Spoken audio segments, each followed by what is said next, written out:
ತಪ್ಪು ಮಾಡುತ್ತಾ ಇದ್ದಾಳೆ ನನಗೆ ಸ್ಪಷ್ಟವಾಗಿ ಅರ್ಥ ಮಾಡಿಕೊಂಡೆ. ಹಾಗಾಗಿ ಅವಳ ಜೊತೆಗೆ ನಾನು ಕುಡಿಯುವುದಕ್ಕೆ ಪ್ರಾರಂಭ ಮಾಡಿದೆ.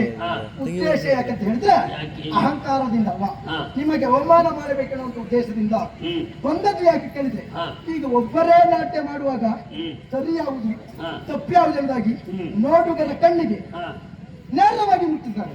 ಹಾಗಾಗಿ ಇಬ್ಬರೊಟ್ಟಾಗಿ ನಾಟ್ಯ ಮಾಡೋದಕ್ಕೆ ಹೋದ್ರೆ ಕೆಲವೊಮ್ಮೆ ತಪ್ಪೆನ್ನುವುದು ಮಾಸಿ ಹೋಗ್ತದೆ, ಕೆಲವೊಮ್ಮೆ ಮಾಡಿದ ತಪ್ಪೆನ್ನುವುದು ಒಬ್ಬರಿಂದ ಇನ್ನೊಬ್ಬರು ನೋಡಿಕೊಳ್ಳುವ ಮೂಲಕವಾಗಿ ತಪ್ಪು ಸರಿಯಾಗಿ ಹೋಗ್ತದೆ.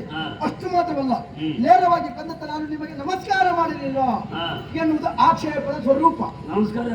ಸರಿ, ನಮಸ್ಕಾರ ಕೊಡ್ಬೋದಿತ್ತು, ಮೊದಲೇ ನಾನು ಕೊಟ್ಟಿದ್ದೇನೆ.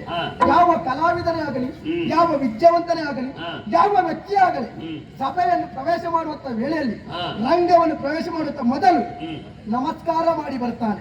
ಅಷ್ಟು ಮಾತ್ರವಲ್ಲ, ಬಂದ ಮೇಲೆ ಕುಳಿತಂತ ಎಲ್ಲರಿಗೂ ನಾನು ಸರ್ವಭ್ಯೋ ನಮಃ ಎಂಬುದಾಗಿ ಶಿರವನ್ನು ಬಾಗಿದ್ದೇನೆ, ಕರವನ್ನು ಜೋಡಿಸಿದ್ದೇನೆ. ಅವರಿಗೆ ನಮಸ್ಕಾರ ಕೊಟ್ಟಿದ್ದು ನಾನು ನಿಮಗೆ ಮುಟ್ಟಿದಂತ ಭಾವಿಸಿದೆ. ನನ್ನದೇ ಗೊತ್ತುಂಟ, ಇದು ನಿಮಗೆ ಅಂತ ಕೊಟ್ಟರು ಮಾತ್ರ ಅದನ್ನು ಸ್ವೀಕರಿಸುವ, ಇನ್ನೊಬ್ಬರಿಗೆ ಕೊಟ್ಟಿದ್ದಾನೆ ಯಾವ್ದಾದ್ರು ಹಾಗೆ ಎಲ್ಲದೂ ಹಾಗೆ ಗೊತ್ತಾಗಿಲ್ಲ ಸ್ವಾಮಿ.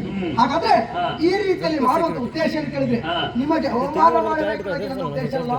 ನಿಮ್ಮ ಮಗಳು ಕಲಿತ